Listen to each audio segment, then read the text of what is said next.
on this rap-ish. I ain't even broke a sweat, homie, this practice. Pondering my next move, staring at my track list. Hope I ain't miss my window. Praying like a Baptist, Seattle's own.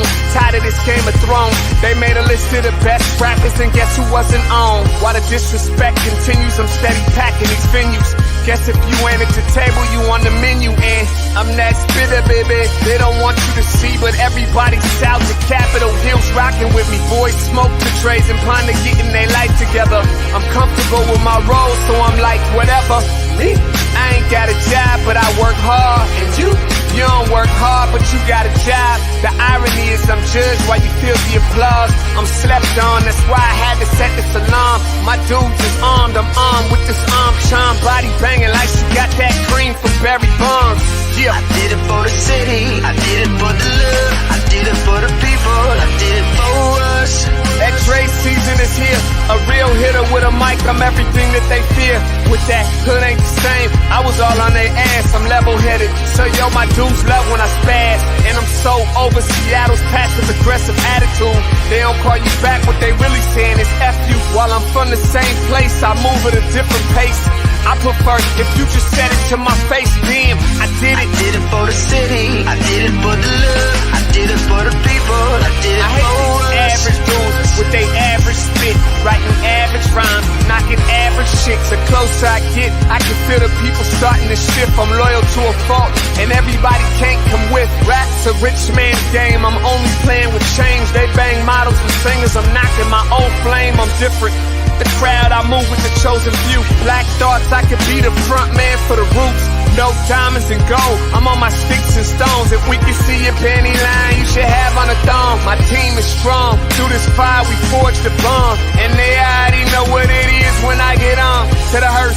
Party like it's December 31st. When I'm on my deathbed, I probably cracking my nurse. You ain't got the bars to compete. I'm a verbal athlete, deflating these boys so they say that I cheat.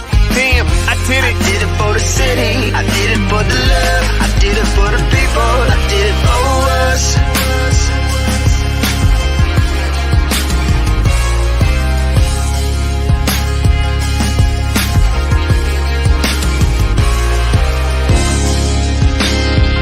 Yeah. I should probably start by apologizing for the long wait, man. You know, I know I be tripping. But I'm not just a rapper, I'm an artist. And, you know, my creative process is a little bit different than most. Nonetheless, I want to welcome everybody out to the Dre's Experience. I got TCF in the building. My whole camp's here with me. I got the band in here laying this cool-ass vibe.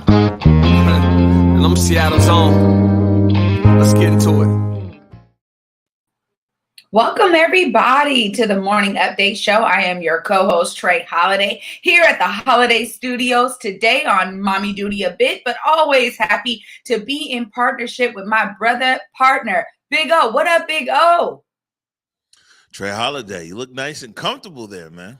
Yeah, you know what I mean? Sometimes we got to make it happen. We're always here for the show. You know it, brother. How are you this morning? Yeah, I'm all right. I got a studio to myself. Got a little elbow room over here. I can't complain. Right on. Looking real good in that hat, brother. I know you're gonna constantly be sporting this good old Mariners gear. Yeah. Matter of fact, I got an overlay here before we jump into the show. The boys are back in town, and we hit the safe yesterday. Unfortunately, I hope we're not bad luck for the M's. At least I know I'm not. Might be Gravbot.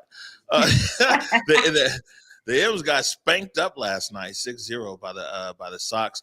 But man, we had a great time there. It's me, Eric Calligraphy, Jake Gravbot, man, there at Safeco. So great time for all last night. But we're doing good. I'll take this opportunity right now. Welcome everybody to the Morning Update Show, and remind you, right now this is the perfect time to tag and share the screen. Go ahead. I'm looking at the screen. Go ahead and share the stream with people who you know could appreciate culturally relevant news and information emanating from right here in the Emerald City. I got a good show lineup for you. We got a little bit of breaking news coming out of Olympia that we're going to hop into here real quick before we go into this George to the Derek Chauvin trial update. Got an email here from Paula Sardinas. You remember Paula? Oh yeah, Right. So lobbyist with the Paula, WBBBA. right. So Paula, she's a career lobbyist and also a member of the WBBBA, Washington Build Back Black Alliance. And then also she's one, I think she's on the Cannabis Equity Task Force. Excuse me. Well, email went out this morning, but between her and there's another lobbyist, I think, who represents the owners named TK Bentler.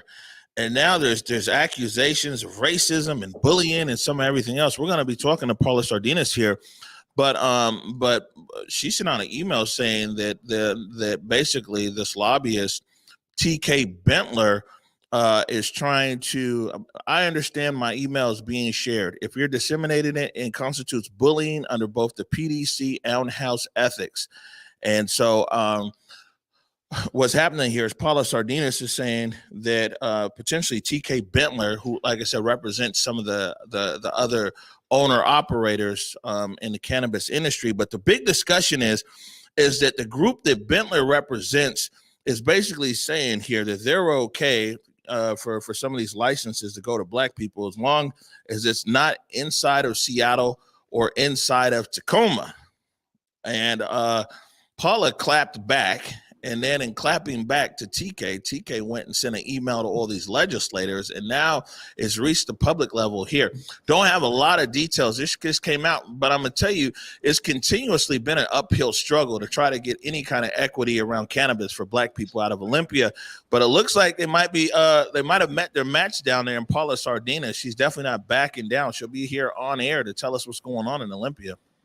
Wow, I mean, you are so right when you talk about the uphill battle that so many Black community members have had to face with regard to equity in cannabis. And, you know, the dichotomy is very stark when we talk about the numbers and realizing that Black people were some of the main targets around marijuana charges when it was heavily criminalized. We've seen that, and really there are so many amazing equity measures taking place across the country that Washington State can glean from. So I'm happy to learn more about this, man, and dig in. And you know what? I can't believe that they would say as long as it's with, not inside of Seattle or Tacoma, which we know primarily is where majority of Black people are. And so, I mean, that kind of opens up some opportunity for South King County residents, because I didn't hear Auburn, Kent, Renton, or Federal Way included in that. However, it still is a heavy measure to try to take such a big blow when we're talking about folks who are really working toward cannabis equity. It is an uphill battle for sure. Right. And so some of the language here in this email, this is Paula Sardinas to TK Bentler. The days of white lobbyists bullying Black lobbyists in secret text message, phone calls, and emails is over. Expect a PRA request to be forthcoming. Everyone should know the lengths the current industry is willing to extend itself to keep Black folks from advancing their interest in cannabis. Apparently, we need to amend the code of ethics regarding what is acceptable contact by PDC registered lobbyists. If you don't believe your conduct to be racist, why are you sharing my emails? Do you do this to white lobbyists or just Black women you can't bully? I'm asking for a friend. P.S. I'm not scared. Please share that. I like that message right there. Oh, I'm sorry. Hey, Black woman magic all over that. You know what I mean? Don't get Paula wrong. Paula came on this show with a lot of fire, and it's clear that fire continues in that language to TK. Something else, and this is previously in the thread, it says when TK Bentler sent an email to Paula Sardinas saying that basically there shouldn't be any of these equity licenses in Seattle or Tacoma. Paula sent back, TK, is this a joke? The white owners are eating billions of dollars in profits like pigs at the trough, and you want to offer Black folks with a knee on their neck scraps as they're mourning the death of George Floyd. Scraps them, keep them out of Seattle and Tacoma. On a scale of 1 to racist insult, this is a 12. Most of the current owners have had nearly a decade head start. We have offered to partner with existing owners. We have invited you guys to the table and been transparent. This is not negotiating in earnest. On behalf of Black people tired of oppression everywhere, this is a no on this amendment. We'll kill the bill, and I'll get what we want another way. We'll never intend to move a ton of stores in Seattle, but we won't be told by the current owners where we can and can't compete. Pepsi does not tell Coke where to stock its soda. You do not determine how liquor stores can compete. Why cannabis? In case you need a reminder why we do this, here's a single picture. How long do you guys want to keep your knee on the necks of Black folks who've been in the face of the war on drugs? We'll start the clock at 9 minutes and 29 seconds. We were clear in this email this weekend what we needed to move the bill. If we don't have these options in the bill, I have other options the community can pursue. We are unbothered and unworried. The bill can die. We'd rather have no policy than bad policy. And man, Paula goes on here. But whoever TK Bentler is, I mean, I didn't know who he was an hour ago. I looked him up now. But it looks like Paula Sardinas and this equity commission down there in the fight for their life down in Olympia, man, to try to bring some fairness around these cannabis licenses to the Black community. Absolutely. And it's worth it. I mean, this is a real fight that when we're talking about exactly what she said there, they've had a decade in terms of making profit hand over fist. And it's unfortunate that Black people have really been kept out of this industry. It was you and I who called to bear the fact that Sean Kemp probably did not have majority ownership in the shop that they were claiming was Black owned. And folks had to write a new statement. They had to come out clean and say what the truth was. And it's one of those things where, we will not be tokenized in this regard. We will not take the scraps, as Paula said. And it is true. Here we have a nation that is mourning the death of George Floyd and so many others. It is about time that we understand what equity really means, and that is ownership, period, point blank. And so I'm glad that Paula is really taking a firm stand here, because we can't just fall for the scraps. And I also think that it's important to note that there is strong legislation and lobbying happening with regard to cannabis equity. Again, there are, different programs that we can glean from across the country. We need to be really leading in this space. Folks in the cannabis industry say Washington has some of the best conditions for cannabis growth. And yet here we are, another industry where Black folks are kept out. Oh, it's unacceptable. And I agree with Paula 100% that no policy is better than bad policy. We're not going to take those scraps, man. I'm glad she's fighting firm. Right. And, I'll say this, and we'll move on, because we're going to have Paula on here sometime this week, is that all of these people who are running for public office, excuse me, that are coming in here, we've had a few people running for mayor. There's position 9, position 8.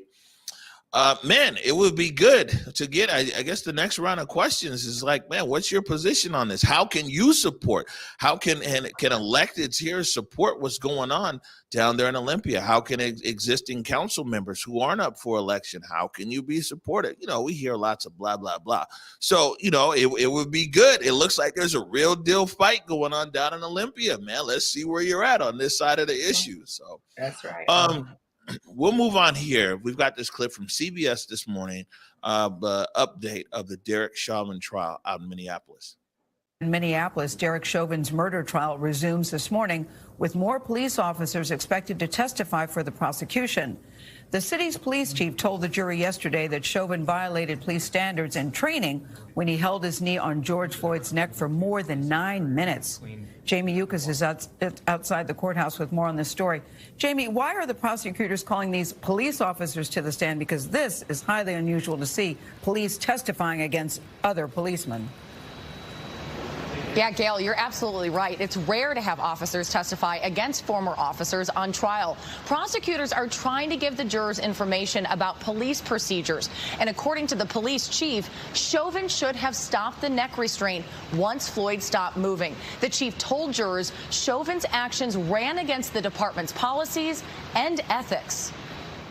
To continue to apply that level of force to a person proned out, handcuffed behind their back, that in no way, shape, or form is anything that is by policy. It is not part of our training, and it is certainly not part of our ethics or our values. Minneapolis Police Chief Madeira Arredondo told jurors Monday former officer Derek Chauvin did not follow proper policies. While it is absolutely imperative that our officers go home at the end of their shift, we want to make sure and ensure that our community members go home too. And so sanctity of life is absolutely vital. The chief told the court Chauvin failed to provide even basic aid to George Floyd. The defendant violated our policy in terms of rendering aid. The defense made the point that at the time of Floyd's death, both conscious and unconscious neck restraints were allowed. Both were permitted under Minneapolis police policy on May 25th of 2020. Agreed? Yes. But the chief asked to clarify. It is contrary to our training to indefinitely place your knee on a prone, handcuffed individual for an indefinite period of time. Inspector Katie Blackwell oversaw the department's training at the time. I don't know what kind of improvised position that is. So that's not what we train. CBS News legal analyst Ricky Kleeman. Does Derek Chauvin almost have to take the stand to defend himself now? There are very few cases where I feel that a defendant needs to testify. The only person who can say that he thought that he wasn't causing enough harm for death or serious bodily injury because he had done this maneuver before is Derek Chauvin. Focusing on use of force is just one part of the prosecution's case. The other is proving to the jury that Chauvin's knee on George Floyd's neck led to his death. Yesterday, the emergency room doctor who tried to revive Floyd testified he died from lack of oxygen. That is a crucial argument in the prosecution's case. Chauvin's defense countered that could be related to the drugs in Floyd's system. Tony? And it'll all come down to the jury. Jamie, thank you very much. The drugs in Floyd's system. I mean, come on. At this point, it just really feels like the defense is grabbing at straws here, when we talk about the fact that so many now, the trainer, the police officers are coming out and saying, that's not how we train. She's like, I don't know what kind of improvised move that was right there or stance that was right there. That is key to this. We cannot be ignorant to say that he was not able to breathe. He said that he was calling for his mama in his last final words. And ultimately, we have to actually understand what took place there. And the fact that the other officers were just allowing it to happen. They also knew that that was not the training that they were provided. And that was not the procedure that that Derek Chauvin should have been using in that particular case. I like how they point out also that, hey, he was restrained, already had the handcuffs on. So the ideas initially that were coming out that Derek Chauvin was in fear of his life or thought there was some type of harm to his life, and that's why he was using that maneuver. Obviously, that can also be disbanded here. So again, I mean, this is some of the things that the defense are saying just seem really that they are grabbing at straws, though. Well, yeah, that's all the defense can do, and we need to really keep remembering here that George Floyd is not on trial. That's right. No matter how and what people try to place it out there, he's not on trial. And we're seeing something here that you hardly ever see. You see a chief of police, you see the training officers, you see the sergeant on patrol. There's so many different people in the Minneapolis Police Department that have come out on this. But we'll stay on top of it. This trial is definitely moving along at a brisk pace. And so tomorrow we'll have another update. Wanted to remind everybody in the second half of the show, and some people leave up the first half. The second half of the show, we're going to have a conversation about the silence that we hear not only in our community but across the city at the loss of life of Black people, especially gun violence here in the city of Seattle. We get a lot of noise when the police or somebody white kills our Black kids. But when we kill ourselves, there's a deaf ear. So we're going to have a conversation on that. Wanted to change the narrative here real quick. And in changing the narrative, came across this ad that was produced by Procter & Gamble with a mostly black crew. And the concept behind it is to widen the screen. And in widening the screen, let's change the way that people perceive or view black people and black stories.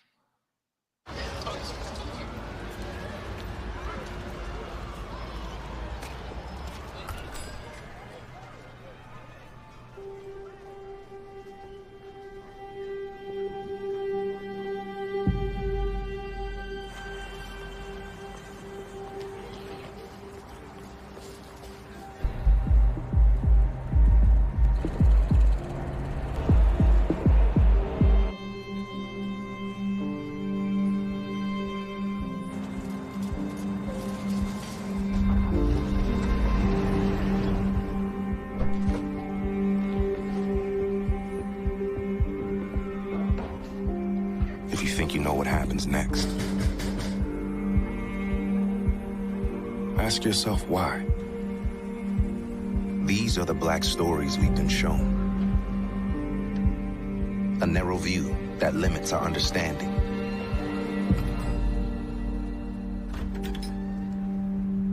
But there's so much more to see.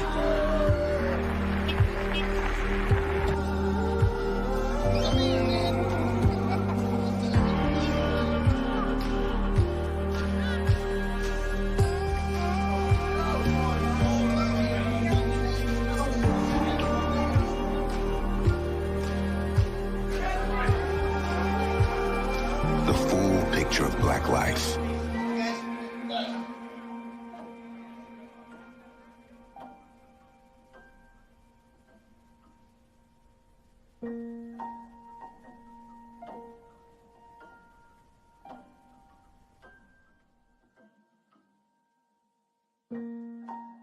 Let's widen the screen so we can widen our view.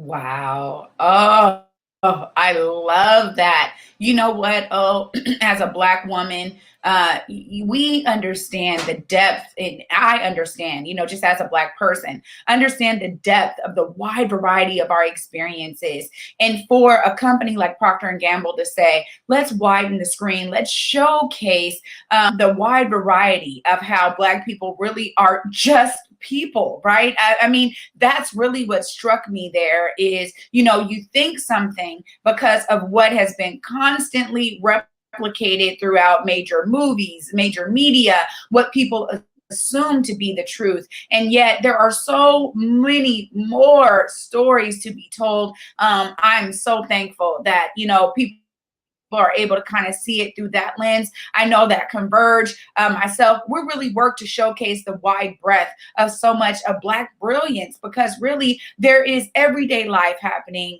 on top of what people may think they know. And so that's a great way of showcasing it, man. That gave me chills. That was beautiful. Yeah, I knew you would like that one. And the thing is, people need to keep in mind that what we see in the news is a small representation of who we are. There's 117 historically Black colleges and universities. People are graduating every year, going on with life, productive members of society and everything else. But it's the very worst of I guess you would say around us that's really perpetuated and magnified and amplified. And the thing is, in traditionally in other cultures, especially predominant culture here, there's a counterbalance, right? So you get to see the counterbalance. You get to see some crazy movie, but then you also get to see some love story. Then you also get to see, what I'm saying, Third Rock from the Sun. Then you also get to see Discovery Channel. There's so many things in media that bring balance to an overall perception of how a culture is perceived, and a lot of that is lacking in our community, not only in our community but just on a national scale. And I think that conversation is important to widen the screen, to widen your view of Black life here in America. I love it. And I agree with you 100%. I think oftentimes we get really engulfed in some of these headlines that we see. And we understand that, it's kind of major media's job a bit. When you talk about the competition around major media and the sensationalizing of certain stories, that's unfortunately how many people experience Black culture, Black people. But I love the fact that, we also have the opportunity to widen ourselves. There, like you said, there's a wide variety of ways and channels and streaming services where you can embrace other narratives and embrace this kind of general nature of how so many Black people experience their lives here. Everything is not one way. We always talk about how, Black community is not a monolith. That right there is another example of just that. Right. And, the thing is as well, is Black struggle has been romanticized in Hollywood and in the news. You wouldn't believe how many people who interviewed me were disappointed because I didn't have this story of like, oh, me and my brothers had to fight over one piece of bologna and it was 7 of us in the bed and we had to go and wire the electricity or something. Like, they're disappointed. I was like, man, I had a good childhood. You know what I'm saying? Let's go to summer camp. We went skiing. You know what I'm saying? Believe it or not, 100 pounds ago, I was a good skier up there, up in Snoqualmie. I mean, there's so many. This is the actual everyday Black story, but the struggle is romanticized. And I'm telling you, I mean, especially early on, a lot of people were disappointed because they wanted me to tell them some story of struggle and strife. I'm like, nah, it's just pretty normal, to be honest with you. And my story is way more representative of the Black story than the story of the romanticized struggle and redemption, which is a relevant and true story in our community as well. And I'm not negating that, but a lot of times that's the only story that ever gets any light. Absolutely. Oh, and I agree with you 100%. I think even as I've been able to tell my story of gentrification, right? I always go back to the resilience, right? The fact that my grandmother, she still stays so connected to Mount Calvary Christian Center. That is her church. Like I said the other day, now that they're back in session, she's so happy to get dressed up, dolled up, and get to church. And ultimately, there is still such a fabric of it that really is, settled, and the foundation is so much love. It really is there is just love in Black families, that my mother and father have been taking care of my grandmother for over 20 years because we believe in caring for our elders, you know what I mean, and not necessarily discarding them for someone else to take care of them. There is a large variety of ways that we express love in Black families and in Black community, and I think that those narratives are really the things that need to be bolstered because there is so much almost propagandic messaging that has really utilized that struggle story. And as you said, romanticizing it so that people can feel like, wow, look at what Black people go through. But also the fact that, hey, we can do a lot of different things. I lived in the woods for 6 weeks rebuilding vegetation as a young Black girl, right? And, I learned and learned my love for the environment through those experiences. And just like you said, me and my brothers, we went to summer camps. We did swimming lessons. We did all of these things that, are just considered general things for any family, let alone be an American Black family. So I agree with you all. I love that messaging of widening the lens, widening the screen. I think it's important because that right there was really phenomenal. And you and I are just real examples of what it means to have a great childhood, a great background, and do what we love as adults. That's what's up. Hey, we're going to take a short break right now. When we come back, actually what we're going to do is we're going to break and then we're going to go straight into this video. So I'll set the video up right now. Yesterday, the Court of Appeals made a ruling on this case surrounding Adley Shepard. Adley Shepard was a Seattle police officer who, during an arrest, punched a woman who was in the back of a squad car and fractured her skull. And the SPD fired Shepard, but then an arbitrator reinstated Shepard, and then a King County judge said, nah, he should be fired. And it went to the appeals court, and a ruling came out yesterday in that case. Now, I interviewed Kevin Schofield last night. He lays a lot of it out, but just to let everybody know, we're going to go to a commercial break. And when we come back, we're going to go into my interview with Kevin Schofield about the appeals court ruling yesterday. You're watching the Morning Update Show. I did it for the city, I did it for the love, I did it for the people, I did it for us. Back on this rap ish, I ain't even broke a sweat, homie, this practice. Pondering my next move, staring at my track list, hope I ain't miss my window. Praying like a Baptist, Seattle's own, tired of this Game of Thrones. They made a list of the best rappers and guess who wasn't on? While the disrespect continues, I'm steady packing these venues.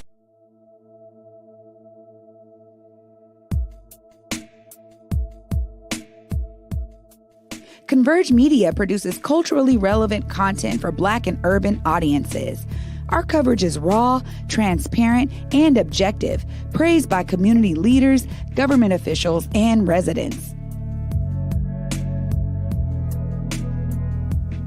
Support Converge Media today via Venmo, Cash App, or PayPal at Converge Media.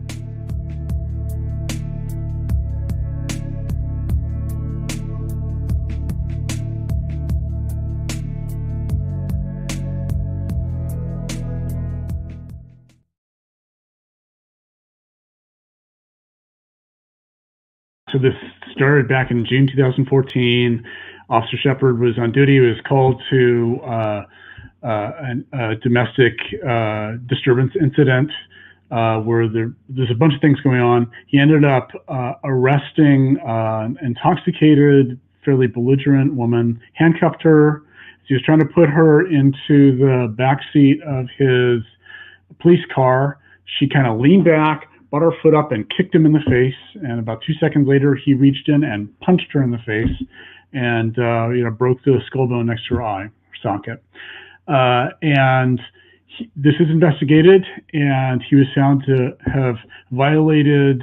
He was found to have used excessive force, which was a policy violation for SPD. And Chief O'Toole, who was the police chief at the time, terminated him. SPOG, the police union,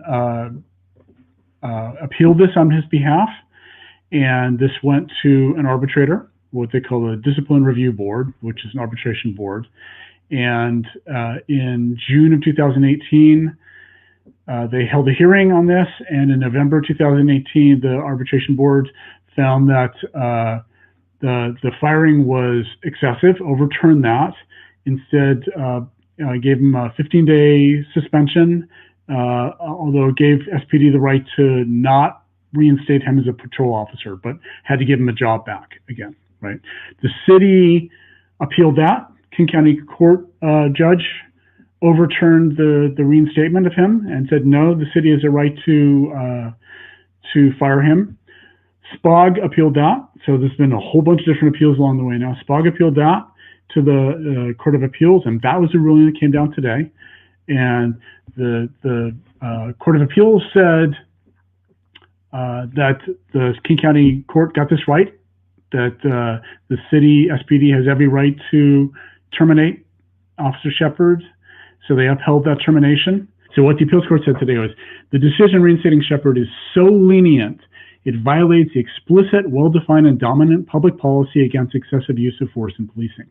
Indeed, the decision sends a message to officers that a violation of a clear and specific policy is not that serious if the officer is dealing with a difficult subject, losing patience, or passionate in believing that he did nothing wrong, however mistaken that belief may be. Such a message cannot be squared with the public policy against the excessive use of force in policing, which we hold imposes on the city an affirmative duty to sufficiently discipline officers. So the appeals court really came down hard on arbitration ruling and said that the arbitration ruling was just wrong. It was way too lenient, and that the city absolutely has the right to discipline him appropriately, including terminating him for this. This case sort of brings out kind of, both the sides of this. One is the city could say, in fact, this is one of the things they told Judge Robart, because this case with Adley Shepard was, you could argue, the prime reason that Judge Robart found the city out of compliance with the consent decree a couple of years back. And what the city came back and said, no, we appealed that. The system is working. We appealed it.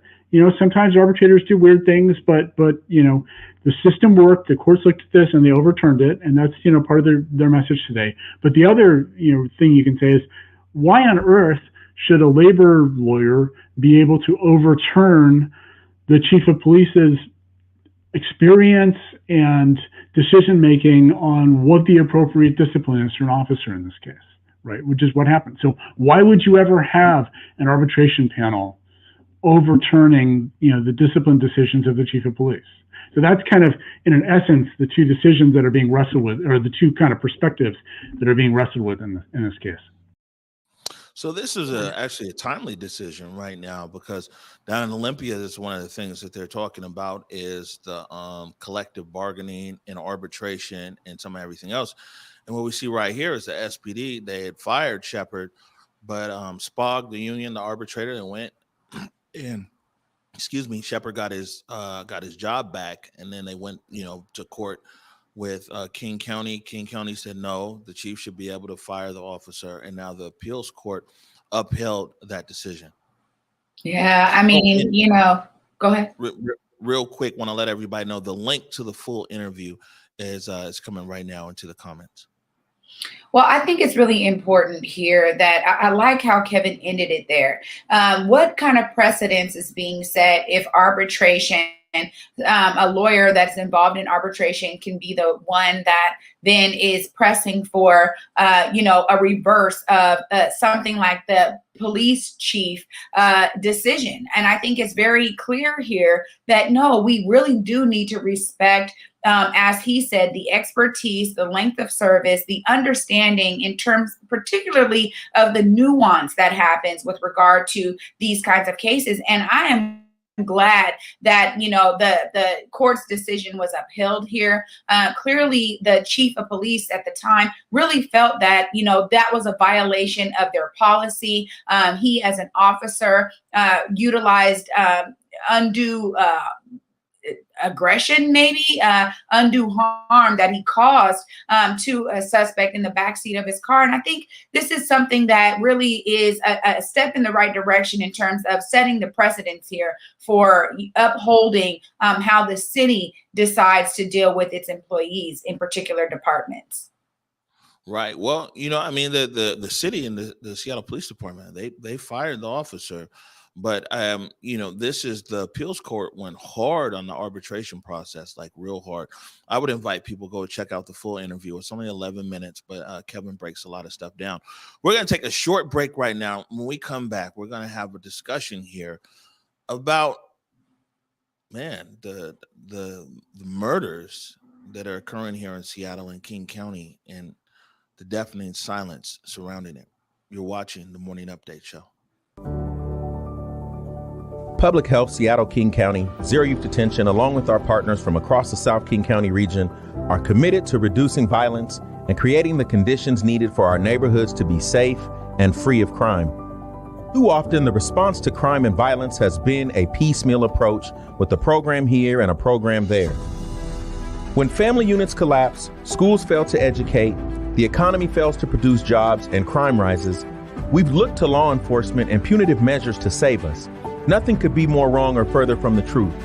Law enforcement can't shoulder all the burden or take the rest of us off the hook. We are acknowledging the lived experiences of Black, Brown, and Indigenous communities. We are centering community as the experts who can effectively identify key issues related to systems, policies, and practices that impact children, families, and communities of color across this region. Those most impacted by the issues will help call out and identify the root causes, including structural and systemic factors. 150 residents will partner with King County to develop strategies, solutions, and an action plan that explicitly addresses system changes needed and eliminates barriers to access for Black, Brown, and Indigenous folks. These residents will also identify the criteria used to measure our collective success. Simply put, we need your help as we do the work needed to make King County the safest in this country. It will take specific commitments from all of us, community members, our young people, elders, and leaders from the sectors all across this region. Together, we will get this work done. Please click the link below and sign up for a work group. Or you can recommend a co-facilitator from community for each work group. We look forward to hearing your ideas, concerns, feedback, and solutions as we build a community where all our children can be happy, healthy, hopeful, safe, and thriving.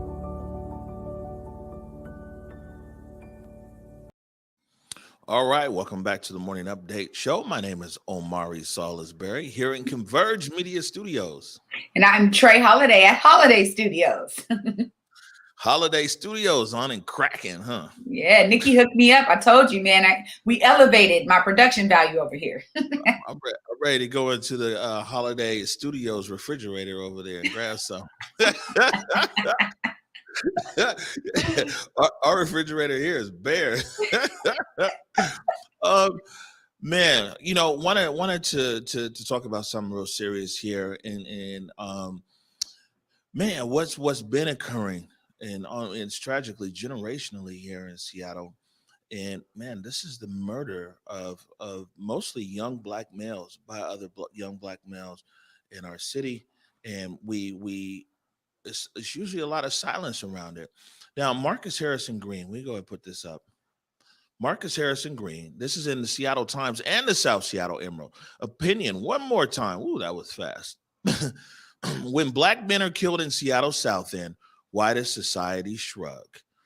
And, you know, this is something that we've been talking about here on Converge, but because what's occurring in our community is part and parcel of who we are as a media company, and oftentimes either directly or indirectly, where we're impacted by these murders or violent assaults that are happening in our community. And Marcus Harrison Green hits a lot of points there that when we die and we're killed by each other, people just shrug their shoulders. Yeah, I mean, he points out so many great things in this article. Shout out to you, Marcus, for, you know, understanding a real need to write about it in the way that you did with that kind of perspective. I love how he settles this in his personal anecdotal narrative around his friend Latrell, who was killed years ago, and how Latrell's mother is still looking for justice, still has unanswered questions about her son's death. And there is a great parallel to that, to so many other families who are experiencing that very same dread, where it's like, hey, you know, all I know is that my family member, my son, my brother, you know, my uncle, my nephew, all I know is that he was killed, you know, and it killed in a violent way by gun violence. And there's not enough information that the police have around these cases. And some of the things that Marcus really hits home for me, because when he talks about, you know, gun violence being the leading cause of death among Black males ages 15 to 34, that it's not only the leading cause, it's also outnumbering the next 9 causes of death for that particular demographic. And I think that that is so huge. Again, sometimes the ways that the data showcases these numbers and what we know people are experiencing throughout Black communities throughout the country is very stark, because yes, we see it, and I think that sometimes we don't understand it. But when you understand the data and those numbers, it's really hard to disassociate from the severity of this issue. And also the fact that when it's Black on Black crime, it's met with indifference. You know, that's that shrug, man.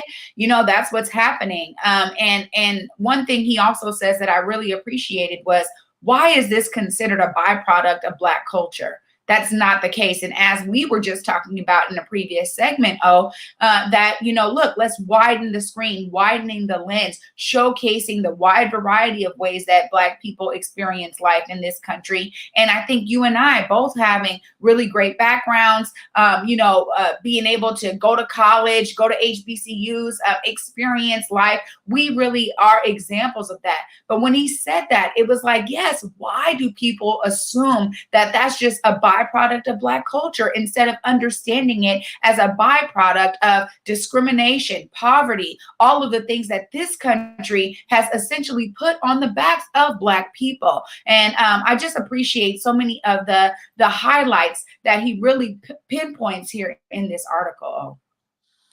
Right. Well, we've seen it here play out in our fair city, and we saw this with the shooting up there at Nam, and we saw how whether it was activists or whether it was the media, how they responded, right? And when we talk about the shooting up there at Nam, there was a lot of uproar and headlines because the police had shot this black man, right?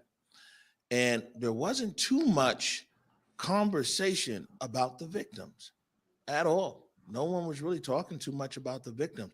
It isn't until we humanized the story and said that the victims were random acts of violence because maybe there was an assumption that, oh, well, maybe it was drug deal gone bad, or maybe it was this or that or whatever.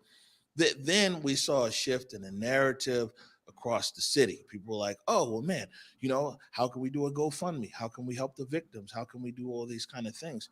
And it's crazy because it's like we had to prod people to care.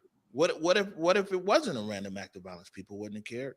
It's amazing in our city how people's humanity is directly aligned with their political ideology. And that's such a tragedy of what we see here in Seattle. It's only when a murder occurs that it's aligned with your political ideology that you actually care. Well, we're in a position in our neighborhood that, man, we got to care about everybody. We can't be a la carte. Well, care about this right here. The police killed this person, but well, I'm not going to care about this one. Somebody black killed this person.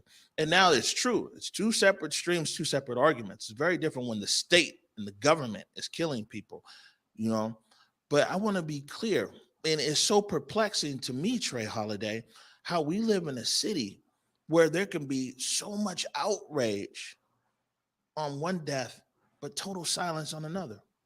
Yeah, you're absolutely right, Omari. I mean, this is something that we have seen play out time and time again. And the repetition of people's stances and the repetition of where people put their energy is very clear. And this is why his article was so timely. Every time we talk about Black death, I always am saying, man, thinking about the families, because ultimately it is the families that are still longing for answers. It is the family that is looking for justice. It is the family that has to deal with the loss of that family member. And ultimately, there are so many connections. They say this all the time about Washington State. Black population is pretty small, right? We are very small. There's a lot of connectivity amongst us. And it doesn't matter really what high school you went to. If you were like in the Seattle metropolitan area, oftentimes it's a stone's throw away from my brother knowing your brother or knowing your nephew or your cousin. It's always some type of connection.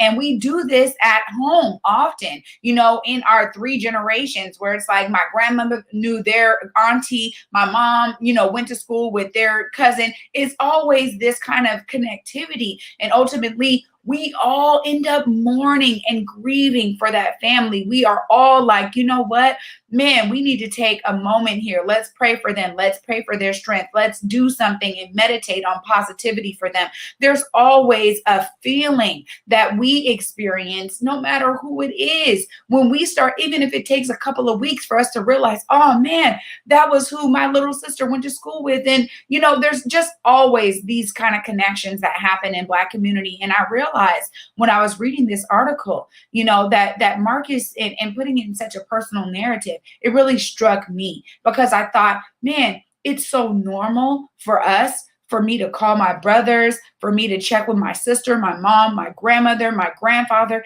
to say, hey, do you guys know this person? Was there a connection here? It's almost so innate in me. It's just a natural reaction when I hear about Black death, regardless. And so I think that it is important, again, and as Procter & Gamble was showing, hey, widen the lens here, because everything isn't relegated to just gang violence or something like that. Almost every time we talk about Black death, I gotta uplift the story of my friend Tyrone Love. He was a person that embodied love, and yet the officers originally believed off the bat that he was involved in some type of gang activity. And so many of his friends and family and community members had to speak up and say, absolutely not this one right here. And it's another example of how it affects all of us.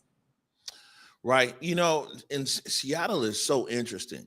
This is how deeply tied Seattle's humanity at times is so deeply tied to political ideology. Look at Derek Hayden. Derek Hayden, 44 years old, Seattle University student, was down there on the waterfront, clearly mental distress, had a knife. He was harming himself. Apparently, Port of Seattle police tried to deploy a less than lethal. That failed. We see on the body cam footage, Hayden is on the tape. He's like, please kill me. And he was killed. Now, Derek Hayden, 44 years old, college student, clearly in mental distress, had a knife. There's a lot of different things here over this timeline in Seattle SPD with knives. It's about Charlena Lyles. It's about John T. It's about Hightower. Here this is right here, where there's somebody with a knife and killed by the police, and the whole city is quiet. Like the majority of the big white activists are quiet.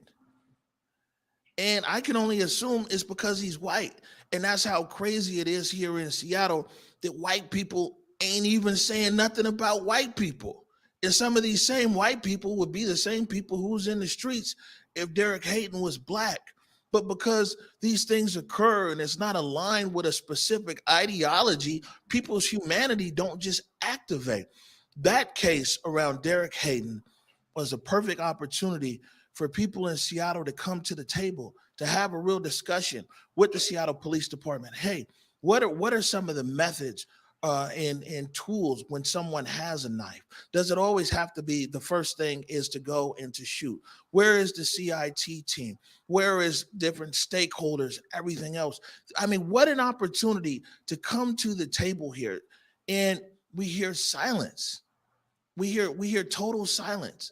And I have to say that if Derek Hayden would have been black out down there on the waterfront, this would be a paramount issue in this city. So it's like white people don't even care about white people if they're not aligned with their specific ideology. It's wild here, man. Yeah, you know what? You mentioned such a valid point here, because we talked about this with regard to prosecuting attorneys, right? That go after real specific cases that seem to have the headlines necessary to elevate either them, their careers, put them in the spotlight when they take on these harder cases that are, public facing cases. And I think you're absolutely right here that had Derek been a black male, we would have seen so much more uproar about the police tactics in that particular case. This is an issue because ultimately life is life. And when life is taken, there has to be more measures that are done in a public way that showcase, hey, we care about the humanity. We care about actually having compassion. And when we talk about the need, the desperate need that we have in our city and throughout our state for there to be more folks that can kind of get deployed to these situations that understand mental health tactics, de-escalation in a different way that does not involve guns or does not involve police. We talk about this all the time. And I think that it's so important when we see the dichotomy between, hey, if it was front page news, then you may have some hotline prosecutor saying, yes, I'm coming out, defense attorney, yeah, I'm going to do this or I'm going to do that. They come to the cases that they feel are going to promote their careers. But it's also true for folks that are on the activist side, for folks that are, speaking out, even from certain community sides, that when it fits the narrative, then we can go after it. But the truth of the matter is that life is life, and all life really is special. It's precious. we need to understand it in that regard. And I think that something Marcus really points out here in this article is that no loss of life should be met with indifference. It doesn't matter however it comes about. It should be met with some real care. And that's ultimately what I feel is missing majority of the time. If it's not going to be some headline case or something that's going to allow for the arousal of that sensationalism of it, man, we need to be thinking about it from a generalistic standpoint. And life is life here. Oh, well, I'll say this is that, you know, Converge, maybe it's just that we have a unique perspective, and I'm not trying to make excuses for anybody, but maybe because we report on these murders and we're impacted by these murders. There's a lot of people that are in these spaces that are activated, whether it's activists, whether it's politicians, whether it's media, and there's no connection per se, right? But we're connected to all of these things. And Converge is in a unique space, and I think that's why we need to keep talking about this, because when a murder occurs in our community, right?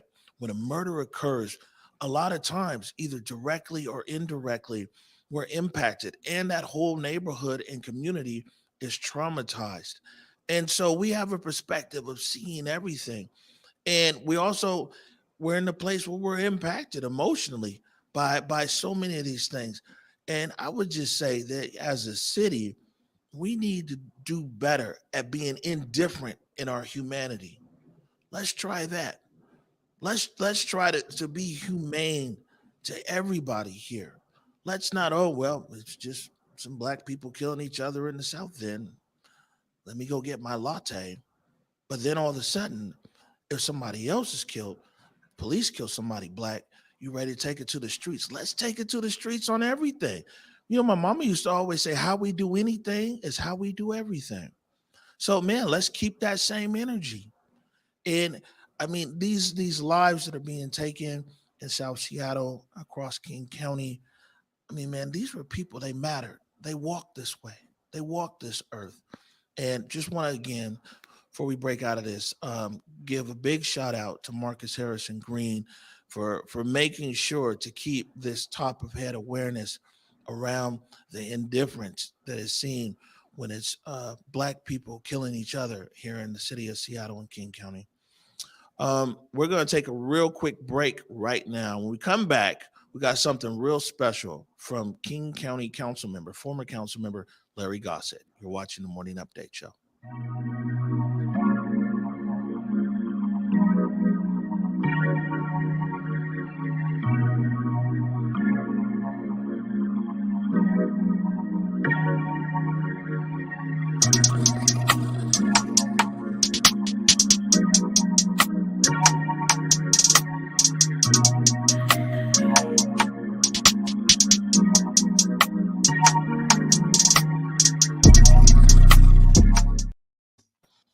Welcome back to the Morning Update Show. Where's my buddy at? Oh, hey, there she is. Okay, so you know we always gotta want to end on a good note. I had the fortune of being here in the studio the other day when former King County Council member and council chair and civil rights icon Larry Gossett, it actually came to the studio to film something else for the MLKCC event on April 4th. He was here to film that. And I said, don't you think you're getting ready to be here in the studio on camera and just leave and not share something with us? So I got a clip right here of where Larry Gossett explains that he's the only U.S. lawmaker who actually held office in the exact same space where he was once in jail. I am the only elected official in the United States of America whose office was located in the same spot where his jail cell once was. And the reason for that is that the King County Jail was on the top 3 floors of the King County Courthouse all the way up to 1986. And most of the time that I went to jail for being a black community activist here in this community was between the years 68 and 75. So that little unique occurrence is due to the fact that we were fighting for black political involvement at a higher level than before. The reason I was arrested on April 4th, 1968 is because on March 29th of that year, we had been called down, the Black Student Union at the University of Washington had been called down to Franklin High School by black students who were in an uproar over the fact that two black girls, their fellow students, had been kicked out of school for wearing their hair natural. The principal sent them home with a note that says, your daughter can no longer attend Franklin High School until her hair looks ladylike. So the principal wanted them to go back in the back room and straighten their hair to be acceptable to be a beautiful woman. And they wanted to be their natural selves. So the students got organized. We went down there, organized a sit-in. We got the girls reinstated in school. We got Franklin to commit to hiring the first African-American history teacher in the city. We got Franklin to commit to hiring a black principal starting that next school year. And then 38 years after I got arrested, I ended up being elected to the King County Council. And by that time, our offices were at the top 2 floors of the county courthouse. Larry Gossett right there. But before you comment on that, I just want to throw this out. I see this in the comments here. People are like, no, there were vigils and everything else talking around Derek Hayden. And there were, and I'm not disregarding that. What I am saying is that the bigger voices in our city, right? We didn't hear from any city council members. We didn't hear from the mayor. You know, we didn't hear from anybody. We didn't hear from a lot of the people that traditionally bring pressure to bear. And so I don't want to disregard, and I'll be very clear, don't want to disregard because there were vigils and everything else. But the people who would traditionally speak on what happened to Derek Hayden were quiet. And the people in power and the people who've been leading organizations for a very long time were very quiet. And I think a lot of that has to do is because he was white. Yeah, I'm glad that you were able to address that. And we definitely want to always, acknowledge the things that were done. But I think that our point stands very clear. Thank you, Omari, for clarifying it for the audience. And I just got to say, wow, Larry Gossett. I mean, when we talk about so many amazing Black activists and that turned politician, whatever they did, the fact that there was a strong presence of Black activism happening right here in Seattle, throughout the city, during the civil rights era. And I love that he was able to give us a real glimpse of what it was like for him as an activist, and then getting to that seat. It's really a great story. I'm glad you were able to capture that while he was in studio. And thank you for having the foresight to know, wait a minute, Mr. Gossett, you got to give us a little bit something while you're here in the studio. So that was really great, Omari. It's a great story. Yeah, nah, he wasn't gonna leave the studio without that. People should know, and council member Gurmai Zahalai now sits in the exact same seat that the council member Larry Gossett once had. Council member Zahalai likes to say that, we both went to Franklin and and some everything else. But man, these guys were Jesus. This is a generation ago, you know what I'm saying? And they're elders now, and and everything else. I mean, the 60s, even longer than one generation. They're elders now, but I mean, those guys were putting in work back in the day. So it's good to acknowledge Council Member Gossett. Before we get out of here, Trey, up against the hour, any last words? As always, I think that, Marcus's article really hits home here for me. And I just want to say, I'm always saying, see yourself as a part of the solution. And some of you may wonder, what does that mean? And it really is about educating yourself, about getting yourself out there, stretching your understanding and information that you can then pass on to those in your peer group, those in your family, your children, your colleagues, because as you become educated, and then you uplift these stories, you uplift the understanding of those around you. And that's also being a part of the solution. So don't forget to ever see yourself as a part of the solution. True indeed. Man, it's a Tuesday. I think I might be off. Actually, so I'll tell everybody this. So I'm interviewing Tiffany Washington. That's the deputy mayor of Seattle. That's actually later on tonight. It's going to air on Sunday. But otherwise, no programming notes here. I think we're good to go. Nikki Barron is on her way back from vacation, so the Coronavirus Update show will be back on air soon. And otherwise, I guess that's it for me. So I'll remind everyone, go forward in your purpose, go forward in your humanity, and until tomorrow at 11 a.m. Peace. Lift every voice and sing till earth and heaven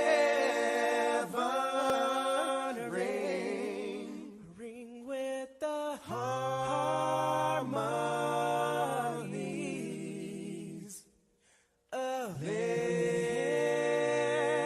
liberty.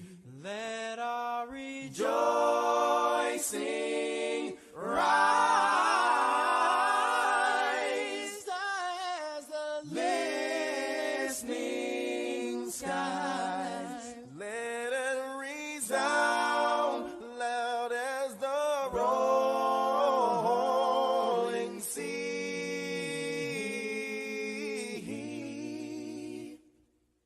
Sing a song full of the faith that the dark past has taught us. Sing a song full of the hope that the present has brought us.